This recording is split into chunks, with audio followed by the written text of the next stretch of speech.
Во рамки на деновите за медиумска писменост, Советот за етика во медиумите одлучи да одржи една јавна седница, односно дебатата на седницата на Комисијата за жалби, да ја објави потоа јавно на социјалните мрежи, се со цел да биде одговорно, транспарентно донесувањето на одлуките во рамки на Комисијата за жалби. Жалителот во своите жалби наведува дека двата текста содржат неточни информации, дека постои апсолутна пристрасност и дека не е застапена втората страна. Дефинитивно станува збор за тема која што е од јавен интерес, меѓутоа начинот на кој што е обработена, мислам дека не задоволува голем број од новинарските стандарди. Значи, единица и 13 мислам дека се прекршени, ако гледаме како новинарски текст, меѓутоа мислам дека не е новинарски текст.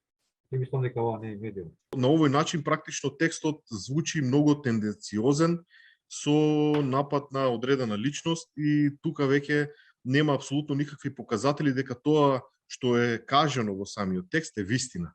И го наведува читателот и целата јавност која што допрала до текстот дека всушност тоа е единствената вистина и немаме ниту втора страна, ниту некакви показатели дека тоа што е напишано е фактичката ситуација. Најпрво да се изјаснам за моето гледање за прашањето за медиум или не, го третирам како медиум, затоа што сепак изнесува сериозни информации и допира тема од јавен интерес, а преку конкретниве два текста кои ги разгледуваме ни дава пример дека станува збор за медиум кој што работи лошо новинарство.